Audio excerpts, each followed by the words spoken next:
Assalamualaikum warahmatullahi wabarakatuh. Alhamdulillah wa syukru ala ni'amillah. Kalayan diwuwuh ku qabul anu maha agung, dibarengan ku pangijabah anu maha kawasa. Masih keneh tiasa ditepang dangukeun deui dina acara anu matuh kamemet urang sadayana. Nyatana dina pagelaran dongeng Sunda ayeuna kantun bagian anuka 50 hiji nanya pamiarsa. Atuh ngarah teh nyangkolong tingkana waktos sumangga. Ayeuna mah urang lajengkeun deui para wargi sadayana. Dina waktu anungan ukur sakedeung Jang Aris geus bisa nyusulan Ki Adun. Dabubuhan ari Ki Adun mah geus pohara kolotna, lempangna oge ngaraya pisan. Jadi gampang disusulna. Ki, tebi ieu teh bumina Ki? Tanya Jang Aris mangsa geus aya di gigireun Ki Adun.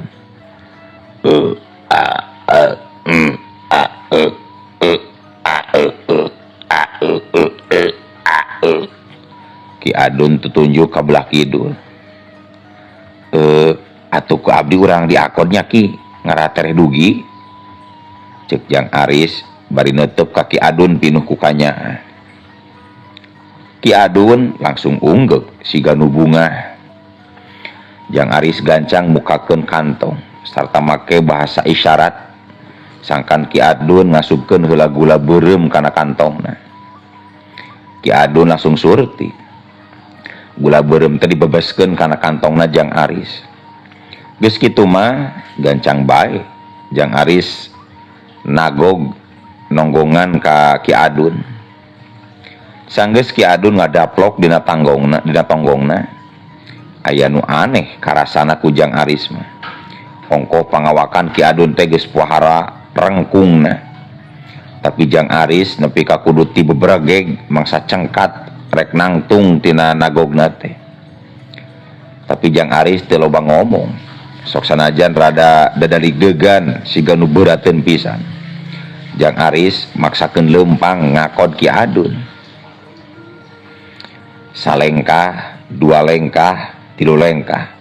Jang Aris beuki ti bebrageg sarta popoyong kodan. Lempangna oge beuki dadaligdegan siga nu beuki beurateun pisan. Nepi ka dina waktu ngan ukur sakedeung oge kesang leutik kesang badag geus ngaragajag maseuhan awak. Sedengkeun ari Ki Adun anu keur diakodna mah malah sura-seri bae nembongkeun ka bunga. Sok sanajan bari jeung siga anu pohara ripuheunana, tapi ari ku terus-terusan dikreuyeun mah hantukna Jang Aris nepi oge ka hareupeun hiji wangunan imah anu geus pohara reodna. Anu pernahna eta imah aya di sisi walungan sarta nenggang pisan ti imah warga anu sejena. Di buruan eta imah aya batu anu lumayan gede, teuing hese dibongkarna atawa teuing kumaha matak eta batu aya di eta patepatan teh. Aduh Ki, meuni abot pisan geuning aki teh. Cek Jang Aris bari jeung purangas puringis ngurutan cangkengna sorangan. Sanggeus ngecageun Ki Adun anu diakodna. Ki Adun timbang nyengir sarta saterusna mengajak asup ka tepas imah kalayan make bahasa isyaratna. Mangsa Jang Aris geus diuk di tepas, Ki Adun guragiru asup ka jero imah. Kalayan tekung silila oge geus ngurunyung deui bari mawa dua cangkir anu geus dieusian ku cai. Song cangkir nu hiji diasongkeun ka Jang Aris. Aduh, hatur nuhun pisan Ki, cek Jang Aris gancang nampanan eta cangkir anu diasongkeun ka manehna kalayan siga anu bunga pisan. Ki Adun tibang ungguk dibarengan ku seuri. Gek geus kitu mah Ki Adun diuk di hareupeun Jang Aris. Sarta pikeun sajongjongan mah tibang unggut-unggutan nutup jajaka anu harita keur diuk pareup-pareup jeung dirina. Anu keur nginum kalayan siga anu hanaang pisan. Asa aya anu aneh deui ari pikeun Jang Aris mah. Sabab ongkoh nginum teh asa nepi ka wareg tapi cai dina eta cangkir teu beak-beak tapi siga samemena Jang Aris tekung si Gujrud henteu ngadalkeun kaherananana sanggeus seueuh nginum ku siwal sok Jang Aris ngusiwal ngaluarkeun gula beureum tina kantongna sarta ditunda di hareupeun Ki Adun sareng ieu deui Ki abdi teh mese rokok kanggo aki 2 bungkus ieu mah kangge abdi we nu sabungkus menyaki ceuk Jang Aris kitu nate bari nunda 3 bungkus udud di hareupeun Ki Adun paroman Ki Adun beuki marahmai pinuh kabunga udud anu sabungkus gancang dipesakan cekes pelenyun Ki Adun nyeuseub ududna kalian siga nu nikmat pisan Jang Aris gancang nurutan sanggeus meunang sabaraha kenyot Ki Adun nyokot udud sabatang deui saratan saterusna mah disundut ku jalan ngantelkeun ruhak udud anu geus disundut leuwih ti heula geus kitu mah Ki Adun ngojengkang ngadeuketan batu anu aya di buruan sok eta udud teh ditunda di luhureun batu aneh eta udud nepi ka merepet siga aya nu ngenyot Jang Aris mah timbang kurang kerung bae mangsa nempo pamolah Ki Adun anu samodel kitu teh naon maksana kikituan teh Ki kalayan dina bahasa awak anu tetep sopan Jang Aris tumanya mangsa Ki Adun geus diuk deui di hareupeun dirina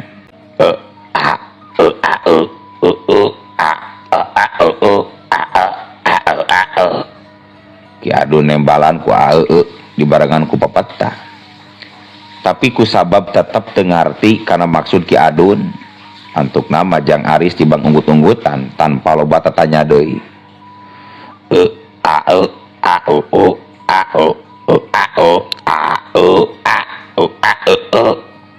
Ki Adun tutunjuk kana gula kaung jeung kana peso anu nyelap dina bilik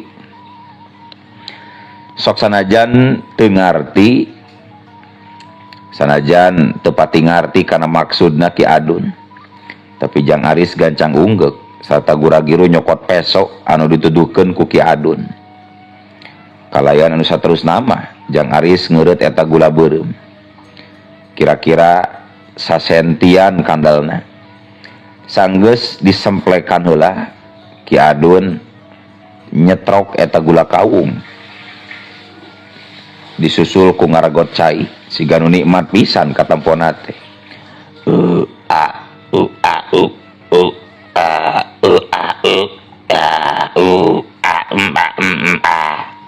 Ki Adun tutujuk ka Jang Aris jeung kana gula kaung ngarti siga nama ayeuna yen Ki Adun teh nawaran gula ka dirina pikeun ngajenan gancang Jang Aris unggek sarta nyemplekeun gula kawung sagede tungtung jempol gula kawung teh dihuapkeun terus digayem disusul ku ngaragot cai anu aya dina cangkir aneh deui bae karasana ku Jang Aris mah sabab nikmatna eta gula kawung anu didorong ku cai tiis heran estuning taya bebandinganana ngaleuwihan nikmatna sabangsaning inuman anu kungsi kasaan ku dirina salila dumelah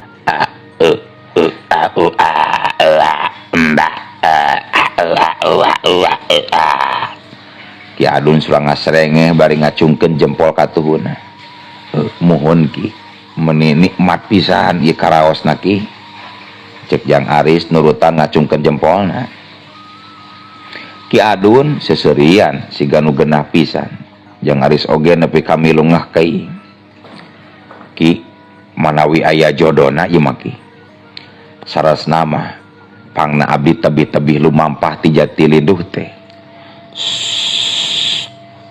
Jang Aris teu kebat neruskeun caritanana dina mangsa geus manggih waktu nu hade pikeun ngedalkeun pamaksudanana sabab Ki Adun kaburu mere isyarat sangkan Jang Aris jempe pikeun sakadapan mah Jang Aris tibang neuteup ka Ki Adun teu kudu dipenta Sujang sabab aki oge geus ridho ka hidup hidup oge geus bisa ayeuna mah Sujang gebeg Jang Aris nepi ka pohara ngagepegna sabab tetela geuning. Aris sabenerna mah Ki Adun teh bisa nyarita alias henteu pire. Janten aki teh. Ya, aki mah teu pire Sujang. Teu pire aki mah. Duh, hapunten pisan atuh aki. Da abdi mah henteu terang Ki. Jang Aris gancang sanduk-sanduk kituna teh bari jeung teh sirikna nepi ka sujud di hareupeun Ki Adun. Ki Adun unggut-unggutan nutup ka Jang Aris. Kalayan leungeun katuhuna siga nu asa-asa ngusapan sirah eta jajaka. Teuing naon anu jadi sababna mangsa ngusapan sirah Jang Aris teh ka tembong panon Ki Adun jadi dumadakan beueus ku cimata. Aki kunaon Ki? Nah abet nangis sagarupi Ki? Tanya Jang Aris mangsa geus cengkat deui sarta neuteub ka eta aki-aki. Hampura Rujang. Aki teh jadi ras ingat kanu jadi anak. Nya mangsa nempuh hidup teh asa ingat kanu jadi anak nepi ka teu sirikna teh sujud-sujud sanuk-sanuk ka aki. Ceuk Ki Adun nepi ka tumalimba. Dupi kitu aya keneh tuang putra teh Ki atanapi parantos ngantunkeun.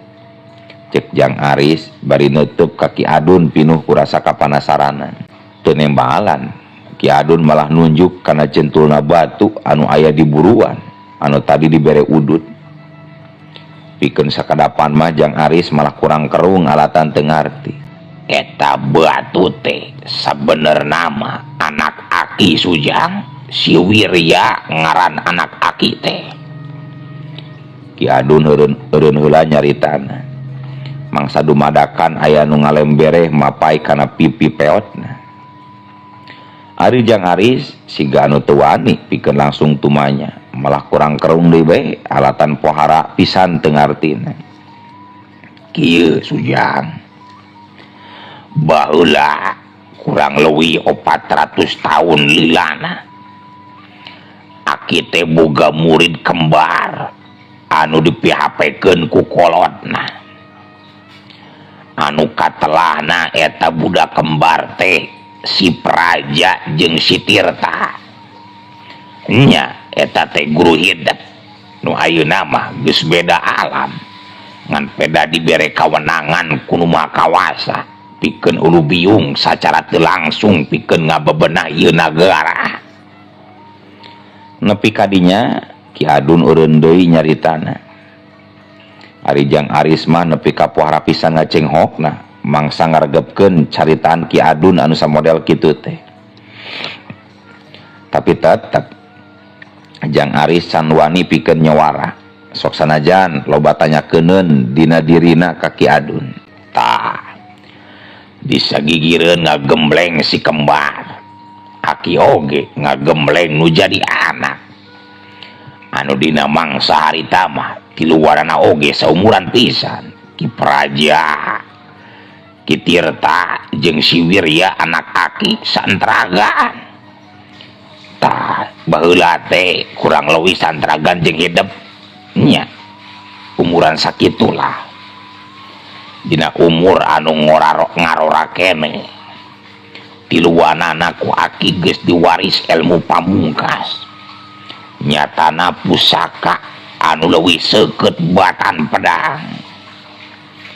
Eta pusaka teh mangrupa letah anu ngahasilkeun kekecapan cacaritaan. Sakur anu dikedalkeun pasti ngajadi.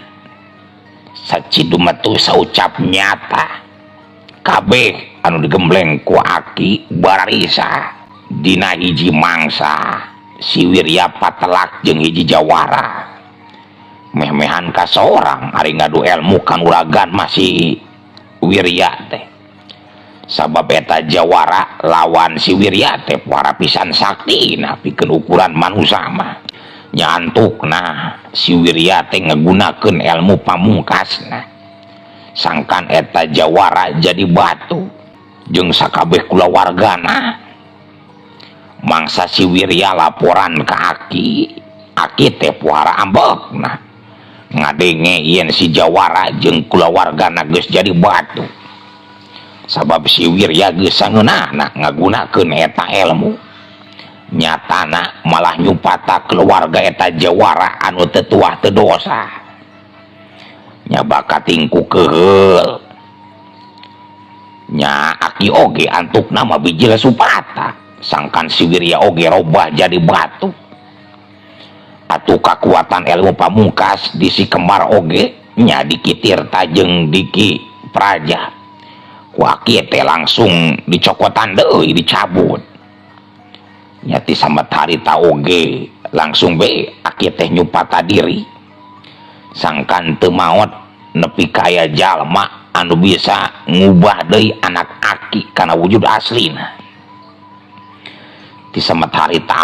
samatharita oge aki jadi api-api pire bakat ku hayang ngaraksa kekecapan sorangan sora Ki Adun semudu mareuda mangsa nyaritana teh ari geus diterangkeun kitu mah jang Aris oge unggut-unggutan atuh kantun ngarobih deui we kana wujud aslina Ki ari memang aki nyangking ilmu sacedo metu saucap nyata mah antukna jang Aris ngawanikeun diri pikeun cumarita ih belah dieu kakurangan aki teh sujang aki teu bisa malikeun deui kana wujud aslina Ki Praja Ki Tirta oge kungsi nyobaan basa kekuatan ilmu pangungkasna can dicabut deui ku aki teh ngan nya kitu teh duana oge sarua teu bisa ngarobah deui wujudna si Wirya jadi wujud asli duh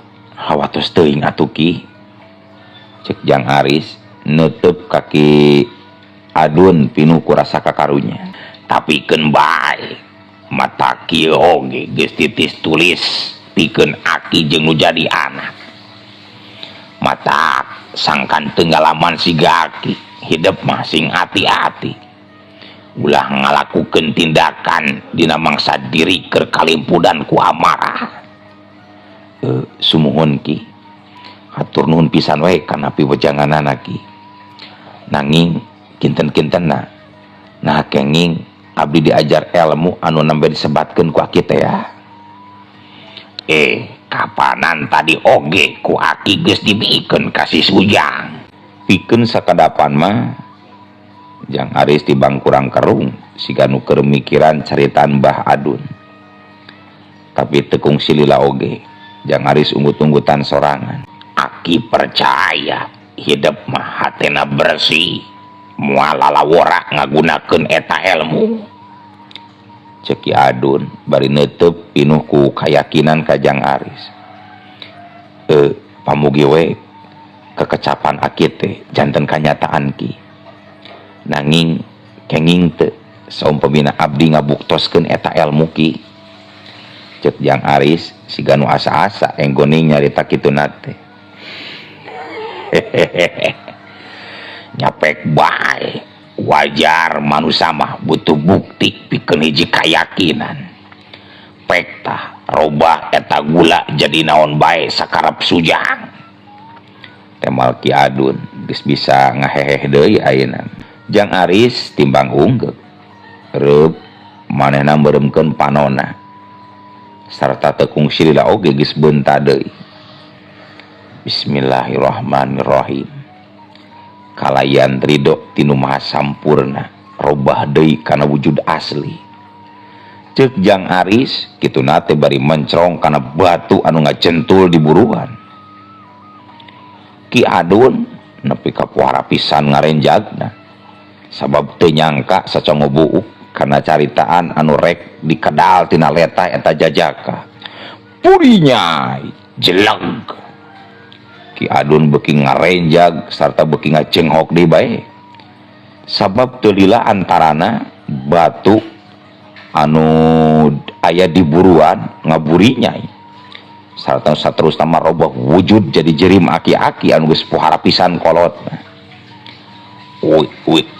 Wirya Ki Adun langsung ngorejat paneutepna teu ngicep-ngicep neuteub ciri aki-aki anu keur sujud di buruan imana Bapak eta aki-aki malik netep kaki Adun sarta gura-giru cengkat tina sujudna. Wirya bapak dereg-deg gabrug dina kayaan Cimata anu geus murubut leuwih ti heula. Langsung bae Ki Adun ngadereg-deg nyamperkeun anakna anu kiwari geus jadi aki-aki sarta saterusna mah duanana ngaguk-guk paungku-ungku. Lumayan lila Ki Adun jeung Ki Wirya nepi ka ngaguk-guk dina kayan paungku-ungkuna teh. Nepi ka antukna mah salah saurang ngalepaskeun rangkulanana. Duh, punten pisan kalepatan Wirya Pak. Cek anakna ka Ki Adun anu ayeuna mah kayanana geus kolot pisan sarta jangotna anu bodas oge geus ngagapuy nepi kana taneuh sanduk-sanduk menta hampura. Kituna teh bari jeung masih keneh dibarengan kumurubutkeun Cimata. Nya bapak oge ngahampura pisan kasep menak soleh. Sorak Ki Adun puara dareudana. Ret Ki Adun jeung anakna ngareret ka tepas imah. Katembong jang Aris oge keur neuteuk.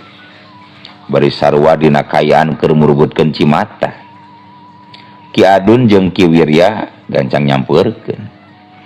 Duh, hatur nuhun pisan kasep, nuhun. Gabrug segruk. Ki Adun ngaguk-guk deui bari ngarangkul jang Aris. Ki Wirya oge gancang nurutan. Tilu jalma ngaguk-guk paungku-ungku. Sorana awor jeung nyahna cai walungan anu nampe pisan di hareupeun eta wangunan. Sakali deui nuhun pisan kasep. Antukna mah geuning aya oge jalma anu samodel hidup. Diduakeun pisan ku aki sing bagja dunia jeung akhiratna. Sarta gede mangpaatna pikeun kahirupan jalma rea sujang. Ceuk Ki Adun mangsa geus ngalepaskeun rangkulanana. Kituna teh bari masih keneh dibarengan kumurubutkeun Cimata. Nya hatur nuhun pisan jang, nuhun. Ceuk ke Wirya siga nu berat letah alatan teu bisa nahan ceurikna. Ari jang Aris mah timbang bisa unggut-unggutan bari jeung sarua dina kayan murubutkeun Cimata. Sujang aki jeung si Wirya erek mulang sing cager sing bager nya kasep sing dibabarikeun sagala urusanana. Ceuk Ki Adun kajang Aris kituna teh bari ditungtungan ku ngareret kanu jadi anakna. Anak Ki Adun timbang unggul sok sanajan masih keneh dina kayaan murubutkeun Cimata tapi atra pisan aya imut saulas dina bibirna. Les karek mah bibir jang Aris ngaprek nyarita cirim Ki Adun jeung Ki Wirya kaburung gilas manten leungit tanpa lebih ilang tanpa karana. Waktosna. Assalamualaikum warahmatullahi wabarakatuh.